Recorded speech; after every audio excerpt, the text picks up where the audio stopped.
Hello, Liverpool. Are you all right? Good. So, yes, my name's Alex Petrovic, and the observant amongst you will notice that is a foreign surname. And growing up in England with a foreign surname, you hear some bizarre pronunciations of your name, and, it doesn't really bother me that much, and so it shouldn't. But September last year, an MC missed 2 letters off the end of my surname. And you're thinking, Alex, you probably shouldn't be so precious about that sort of thing. And then you realise that this MC introduced me to stage as Alexander Petrov. And this was a week after it was confirmed that that was the alias of one of the Salisbury Novichok suspects. And believe you and me, that creates a certain level of tension in the room. At least if my attempts to make them laugh fail, I can go, it is all right, do not worry, I'm not comedian, I'm just tourist. But what was the audience thinking that night? Are they thinking, that interview they did on Russian national television, that's clearly not cleared their name. So they're now going to clear their name by breaking the UK comedy circuit. Good evening, my name is Alexander Petrov. I will be doing some observational comedy for you this evening. Don't you hate it when you're on holiday in Salisbury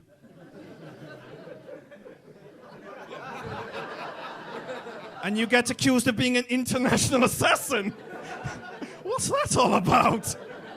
Airplane food, am I right? I will now do controversial politics material for you. Has anybody else noticed just how great Putin is?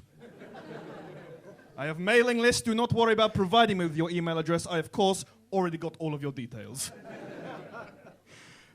Growing up in an English school as well. English school kids, they have fun with a foreign surname, don't they? They get creative. I'll give you a few examples. Alex Petrovic. That soon became Alex Petri Dish. Alex Retro Prick. And my personal favourite, Alex Petrol Bitch. My surname, it's a Serbian surname, actually. It's not a Russian surname. My granddad was Serbian. He's a very proud Eastern European man. And he used to show how proud he was, but in really bizarre ways. He used to say to me things like, Alex, I hate English orange juice. English orange juice, it is shit. The oranges in Belgrade, where I'm from, they were so pure. Went round his house. Do you know what he was drinking? Neat orange squash. It's shit.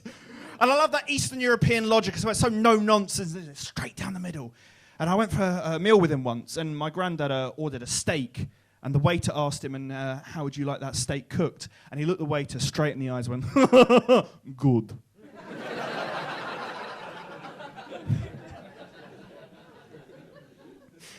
My grandmother was Croatian. She used to have some bizarre ways of pronouncing things. And I had no idea what she was saying half the time. Let's see if some of you can work out some of these. Okay, this is the first one. It's a bit difficult, so bear with me. Bite size. Bite size. To be fair, that is quite hard. That one's Weetabix bite size. That's cruel of me, I apologise. I will give you an easier one. Zoop. Soup, we're all going soup. It's like a quiz show. Do you want to ask the audience? So Zoop wasn't soup, that was 7-Up.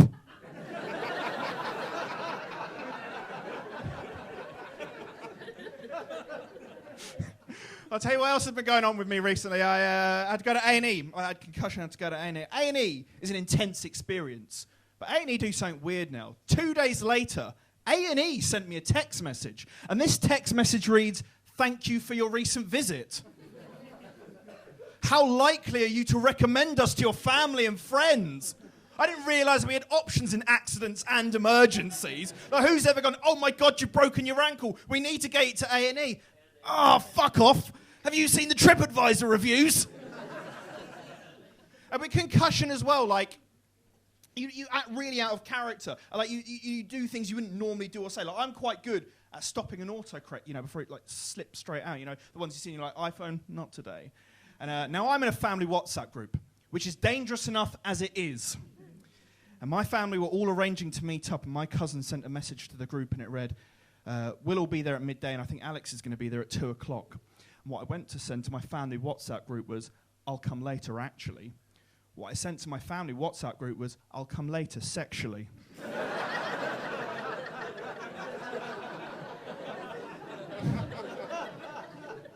Oh, I wish that wasn't true. And at work, I saw this person. And I'd never seen this person before in my life. And they looked at me really confidently, and they went for a high five. And I was like, do you know, I'm not a rude person. I should probably high five them back, shouldn't I? So I properly went for it. I took a run up. Only as I connected with this person, I realised they were trying to wave at someone behind me. Oh dear. Something else happened to me at work, which is quite weird. The girl that sits next to me, she was singing Lucy in the Sky with Diamonds because her name's Lucy. And one day, this guy walked past our desk and he was like, "What's that? What's that song you're singing?" And she goes, "Oh, it's the Beatles." And he went, "Beatles? Nah, mate, nah. Don't really like the Beatles. But then again, I also don't like Ollie Murs." So what has that got to do with anything? Like, the only link there is that both musicians, and one is barely a musician. I mean, what is this guy liking on a Saturday night in with his friends? "Oh, Jimmy, should we get a takeaway later? What do you feel like? Should we get a Chinese?"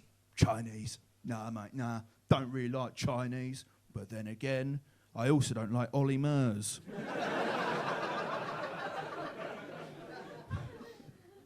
I'll tell you about, my parents are quite weird people. They used to tell me a lot of lies when I was younger. I was quite a fussy eater. I didn't like eating things like cheese. So my mum had to trick me into eating it. So she told me what I was in fact eating wasn't cheese, but Dutch white chocolate.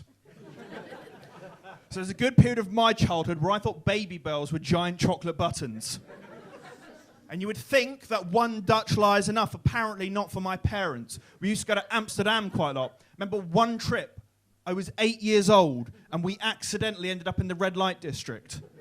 And rather than tell me the truth, my dad told me what I was experiencing was Dutch Halloween.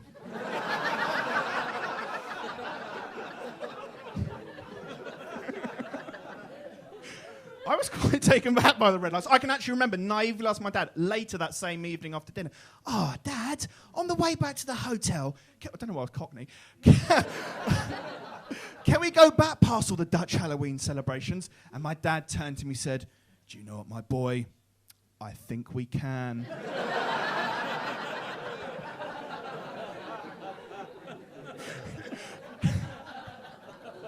People say to me, like, "Alex, you know, didn't that scar you? Don't things like that scar you when you're a child?" To be honest, things like that won't scar you. What will scar you, though, is from the ages of 9 to 12, I then went to Halloween parties in PVC and carrying a whip.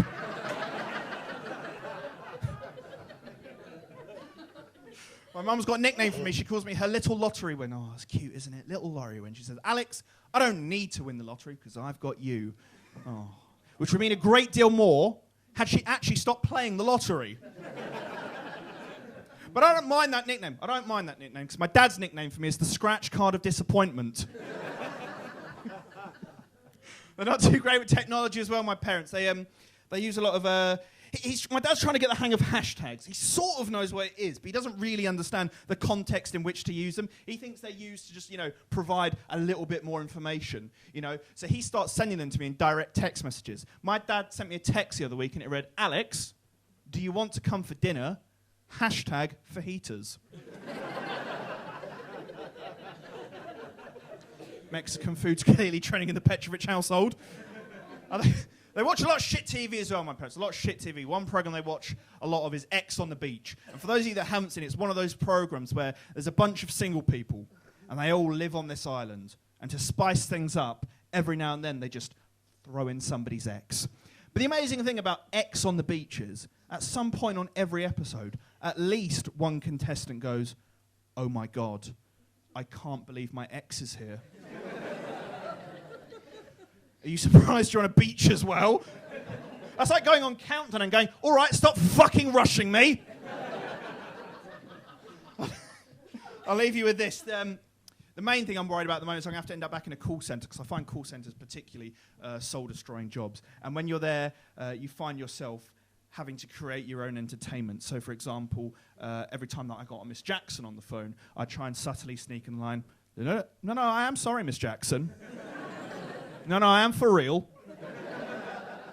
Needless to say, Liverpool, I could barely contain myself the day that I actually got a Mr. Bombastic on the phone.